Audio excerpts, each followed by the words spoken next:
हमारे इंडिया की कुछ जगहें ऐसी हैं जहां आज भी भरपूर बर्फ़ देखने को मिल सकती है। सिर्फ ज़रूरत है घर से बाहर निकलने की। यहाँ की सड़कों पर गाड़ियों का टायर अपने आप फिसलने लगते हैं और हाँ, भारी भारी ट्रैफिक जाम लगना तो यहाँ नॉर्मल सी बात है। अपने घर से इतना दूर आकर लोगों को क्या ही मिलता होगा, ये स्नोफॉल। जी हाँ, ये स्नोफॉल देखने के लिए ही लोग कश्मीर आना पसंद करते हैं। इसलिए स्नोफॉल देखने के लिए मैं भी पहुँच गई जन्नती कश्मीर कहे जाने वाला गुलमर्ग में।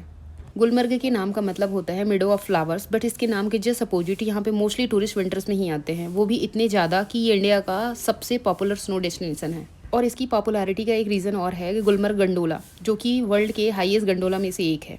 कश्मीर का ट्रिप प्लान मत करना without knowing this is Anu, and मैं आपको बताने वाली हूँ ऐसे 4 टिप्स जिसे जाने बिना आप कश्मीर ट्रिप प्लान नहीं कर सकते हैं। फर्स्ट, वेदर चेक, क्योंकि कश्मीर का वेदर जो है काफ़ी अनप्रडिक्टेबल है, स्पेशली विंटर्स में। सो ट्रिप प्लान करने से पहले please check the weather forecast. Second, make your booking in advance, क्योंकि बिजी सीजन्स में होटल और गुलमर्ग गंडोला दोनों जो होती है फुली बुकड होते हैं। थर्ड, ऑलवेज कैरी कैश, क्योंकि कश्मीर के रिमोट एरिया में यूपीआई या कार्ड पेमेंट हर जगह पॉसिबल नहीं है। तो अगर आप कैश नहीं कैरी करेंगे ना, तो ऐसी एरिया में जो होती है बहुत ही दिक्कत होने वाला है, क्योंकि यूपीआई या कार्ड पेमेंट तो पॉसिबल नहीं है, क्योंकि वहाँ पे ना नेटवर्क भी नहीं होता है कहीं कहीं पे। Last but not the less, आप जिस भी स्टेट से आ रहे हो, आप कोई सा भी सिम यूज़ कर रहे हो, जैसे आप पठानकोट क्रॉस करोगे और जम्मू के बॉर्डर में एंट्री करोगे ना, आपका जो सिम है वो काम करना बंद कर देगा। आपके फ़ोन से नेटवर्क गायब हो जाएगा और आप जो है ना तो कॉलिंग कर पाएंगे और ना ही नेट यूज़ कर सकते हैं। इसके लिए सोल्यूशन ये है कि आप जो है एक लोकल सिम ले लो, जिसका जो नेटवर्क है वो जम्मू कश्मीर से लेकर लद्दाख तक काम करेगा। ये जो सिम है वो किसी भी लोकल शॉप में 50 रुपीज़ या 100 रुपीज़ में मिल जाएगा, और इसमें जो भी आपको रिचार्ज कराना है वो उसके अकॉर्डिंग जो होती है आप रिचार्ज करवा सकते हो। इसमें दूसरा ऑप्शन ये है कि एक 500 की सिम आती है जिसमें अनलिमिटेड 5G आप यूज़ कर सकते हो, पर मेरे अकॉर्डिंग जो होती है मुझे वो वर्थ इट नहीं लगा। वो इसलिए नहीं लगा क्योंकि हर जगह पे आपको 5G नेटवर्क मिलेगा नहीं, और 5G नेटवर्क मिलना नहीं है मतलब अनलिमिटेड यूज़ नहीं कर सकते आप। बहुत सारी ऐसी रिमोट एरिया है जहाँ पे तो 5G छोड़ो, आपको 4G, आपको नॉर्मल कॉलिंग करने के लिए भी नहीं मिलेगा, नेटवर्क तो दूर की बात है। तो ये जो होती है वर्थ इट है नहीं। अब जब आप कश्मीर घूमने आ ही गए हो तो गुलमर्ग जाने का प्लान तो बनाया ही होगा ना। आपको पता है श्रीनगर से गुलमर्ग मात्र 220 रुपये में कैसे जा सकते हो? नहीं पता ना, तो चलो मैं बताती हूँ। सबसे पहले जो होती है आपको अपने रूम से जल्दी उठकर जाना है डल गेट, जहाँ से आपको बस पकड़ के जाना है बाटा मालू या फिर मंडी बस स्टैंड के लिए। यहाँ से आपके पास ना गुलमर्ग पहुँचने के 2 तरीके हैं। डल गेट से जो है 20 रुपये में बाटा मालू की बस पकड़ लो, और बाटा मालू जाके ना वहाँ से आपको गुलमर्ग जाने के लिए 250 रुपये की शेयरिंग टैक्सी मिल जाएगी। या फिर डल गेट से 30 रुपये में मंडी बस स्टैंड के लिए बस पकड़ लो, और मंडी बस स्टैंड से टर्नमर्ग जाने के लिए ओनली 100 रुपीज़ में शेयरिंग टैक्सी मिल जाएगी। और वहाँ पे टर्नमर्ग पहुँचने के बाद जो होती है आपको गुलमर्ग जाने के लिए थोड़ा सा वेट करना पड़ेगा। अगर कोई शेयरिंग टैक्सी से जा रहा है ना, तो वहाँ पे 100 रुपीज़ पर पर्सन के हिसाब से उन लोग गुलमर्ग छोड़ देते हैं, तो वहाँ पे भी 100 रुपीज़ में शेयरिंग टैक्सी ले सकते हो आप। अगर आप रेंटेड कार लेना चाहते हो ना, तो उसका जो चार्जेस है ना 2500 से 3500 के बीच में है। उसमें आप थोड़ी सी बार्गेनिंग कर सकते हो। अगर आप खुद की कार से आ रहे हो ना, तो यहाँ आने से पहले अपनी कार के टायर में जो होती है स्नो चेन लगवा के आइए, अदरवाइज जो होती है बहुत ज़्यादा दिक्कत होने वाला है। गाड़ी ऐसे स्कीड करती है ना, हालत ख़राब हो जाती है। तो अगर आप लोग जो होती है बाई रोड आने का प्लान बना रहे हो, और जिस भी टाइम आप आ रहे हो उसके जो है 1-2 दिन पहले अगर स्नोफॉल हुआ है, तो आप ऐसा मान के चलिए कि रोड जो होती है बहुत ही बुरा होने। तो अगर आप जो है स्मूथ रोड ट्रिप करना चाहते हो ना, तो सबसे अच्छा तो ये है कि आप जिस भी चीज़ से आ रहे हो, कार या बाइक से, तो आप जो है अपने कार या बाइक के टायर में जो होती है ना चेन लगवा लो। चेन लगवाने से ना सारी प्रॉब्लम ही ख़त्म हो जाएगी, क्योंकि इस गाड़ी जो होती है ना उतनी स्किड नहीं करती है। मतलब स्नो में भी स्मूथली आप जो होती है ड्राइव कर सकते हो। और ये जो स्नो चेन है ना, वो श्रीनगर के किसी भी लोकल मार्केट में या सोनमर्ग की किसी भी लोकल मार्केट में, या अगर आप गुलमर्ग जा रहे हो तो गुलमर्ग ऊपर जाने से पहले जो नीचे मार्केट है ना, वहाँ ईजिली मिल जाएगा। या तो आप वहाँ से ख़रीद सकते हो या फिर आप रेंट से भी ले सकते हो।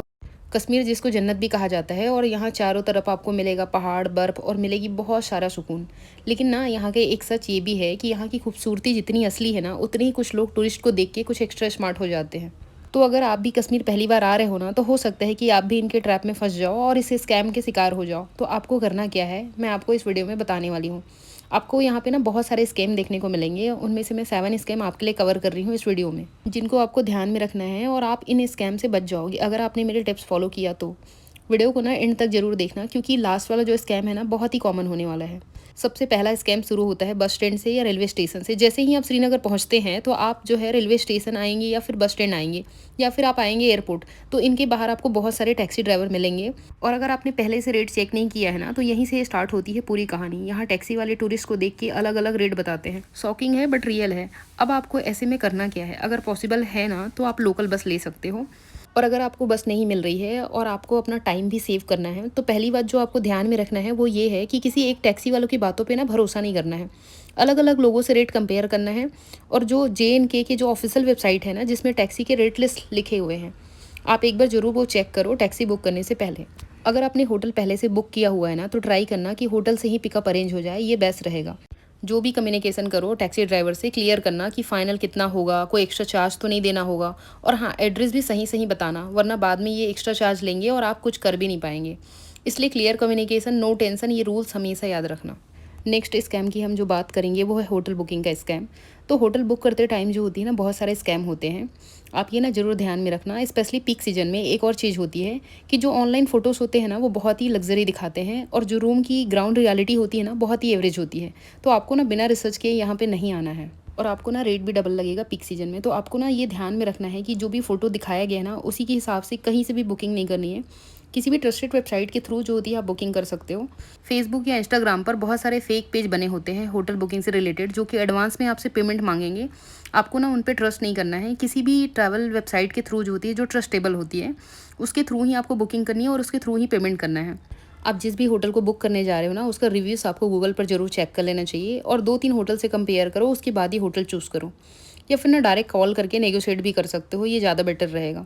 जो होटल के ओनर होते हैं ना, उनके नाम का QR कोड, फ़ोनपे, गूगल पे, ये सब भी होता है। तो आपको उन लोग लिंक भेजेंगे, जिसमें जो होती है आपको कन्फर्मेशन का भी ईमेल आएगा या मैसेज आएगा। उसके बाद ही आपको उनको पेमेंट करना है, और आपको ना पूरा पेमेंट नहीं करना है। पूरा पेमेंट इसलिए नहीं करनी है क्योंकि अगर आपको 3-4 दिन रुकना है, तो आप ना 1 दिन का ही पेमेंट करो। क्यों? क्योंकि अगर आप जैसे होटल पे पहुँचोगे और आपने जैसे पिक में देखा है, जैसे ऑनलाइन देखा है, और आपको वैसा रूम नहीं मिला, वैसा एम्बियंस नहीं मिला, तो आपके पास हमेशा जो होती है एक ऑप्शन रहेगा ना, कि उसको कंटिन्यू करना है कि नहीं करना है। और जैसे आपको होटल जाके पता चला कि होटल बहुत अच्छा है, जैसे आपने देखा है वैसे ही है, तो जिस टाइम पे आप चेक इन कर रहे हो ना, उस टाइम पे जो होती है, आप ये बोल ही सकते हो कि जो है हम इसको कंटिन्यू करने वाले हैं, 2-3 दिन के लिए नहीं करना है, जो भी है वो आपके ऊपर है। लेकिन जैसे आपने चेक इन भी कर लिया और वो होटल भी आपको अच्छा लग रहा है, लेकिन आप सोच रहे हो कि आज नहीं बोलते हैं, कल बोल देंगे कि हाँ ठीक है, आज भी कंटिन्यू करेंगे, तो आपको ऐसा नहीं करना है। क्या पता वो दूसरे दिन प्राइस बढ़ा दे, क्योंकि ये मैं ना अपने पास्ट एक्सपीरियंस से बता रही हूँ कि हम लोग जो होती है ना, ऑनलाइन बुक करके गए थे, और वो रूम भी हमको अच्छा लगा था।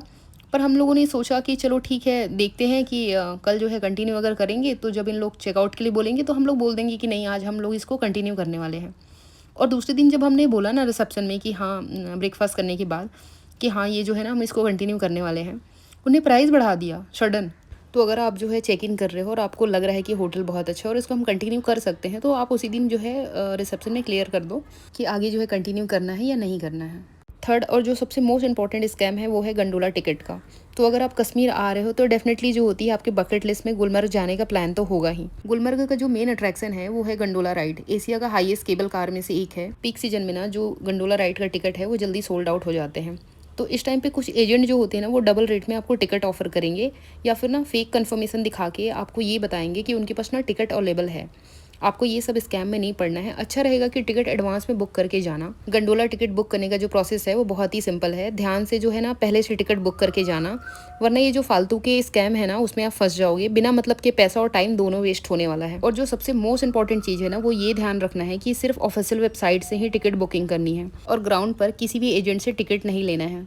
और ID कार्ड जो होती है साथ में लेके जाना, क्योंकि वहाँ पे ID चेक होती है। नेक्स्ट जो स्कैम है ना कश्मीर में, वो है शॉपिंग का, क्योंकि वहाँ की जो फेमस चीज़ें होती है ना, जैसे कि कश्मीरी सॉल, सेफ्रॉन हो गया, इन सब चीज़ों में होती है। इन सब चीज़ों के बारे में हम लोग आज बात करने वाले हैं। वहाँ पे लोग कहेंगे कि ये प्योर पश्मीना है, ओरिजिनल सेफ्रॉन है। ये वर्ड सुनते ही ना टूरिस्ट जो होता है वो इमोशनल हो जाता है। लेकिन आपको समझने वाली बात यह है कि हर एक चीज़ें ओरिजिनल नहीं होती है। फेक पश्मीना और डुप्लीकेट सेफ्रॉन जो होती है बहुत ही कॉमन है। तो आपको जो है इमोशनल नहीं होना है शॉपिंग के नाम पे। आपको कंपैरिजन करना है मल्टीपल शॉप पे। इस स्कैम को अवॉइड करने के लिए जो होती है, एक और काम कर सकते हो। वहाँ पे ना गवर्नमेंट ऑथराइज्ड शॉप है, आप वहाँ से भी शॉपिंग कर सकते हो। अगर आपको सेफ्रॉन खरीदना है ना, तो उसका GI टैग जो होती है वो चेक करो। आपको कहीं पे बहुत ज़्यादा चीप चीज़ें मिल रही है ना, तो जरूरी नहीं कि वो सही चीज़ भी हो। डाउट करो, चेक करो, कंपेरिजन करो, कम्युनिकेशन करो, और उसके बाद ही शॉपिंग करो।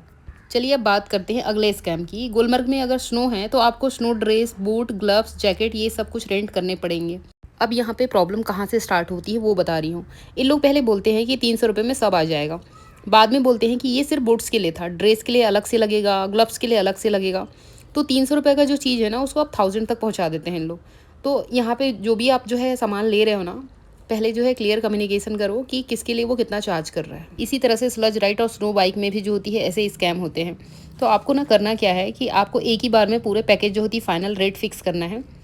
पहले जो होती कंफर्म करना है कि इसमें क्या-क्या इंक्लूडेड है और क्या-क्या नहीं है, उसके बाद ही पेमेंट करना है। नेक्स्ट जो स्कैम है वो पोनी राइड का स्कैम है, जो गुलमर्ग या सोनमर्ग में होता है। यहाँ आपको बोला जाएगा कि आगे आपको जाना है ना तो पोनी लेना पड़ेगा और गाइड भी कंपलसरी है। ऐसा आपको बताया जाएगा कि गाइड के बिना आगे आप बिल्कुल नहीं जा सकते हो। अगर आप इस चीज़ से बिल्कुल भी अवेयर नहीं हो ना, तो आप जो है इनके ट्रैप में बहुत ईज़िली फँसने वाले हो। आपको ऐसा नहीं करना है। रियलिटी में हर जगह कंपलसरी नहीं होता है पोनी लेना या गाइड लेना। कुछ स्पेसिफिक पॉइंट होते हैं जहाँ पे इनकी ज़रूरत पड़ती है, पर हर जगह ऐसा नहीं होता है। यहाँ पे जो इनिशियल पोनी का जो रेट बताते हैं ना, वो 2000 बताते हैं, लेकिन अगर उसमें आप बार्गेनिंग करना आता है आपको ना, तो वो 800 से 1000 रुपीज़ तक आराम से आप ला सकते हो। अब मैं आपको बताने वाली हूँ यहाँ का लास्ट स्कैम, जो बहुत ही सिंपल और कॉमन है। कश्मीर में ट्रेडिशनल ड्रेस पहनकर फ़ोटो क्लिक करवाना यहाँ पे बहुत ही कॉमन है। आपको यहाँ पे बोला जाएगा कि 100 रुपीज़ में फ़ोटो क्लिक करके दे देंगे।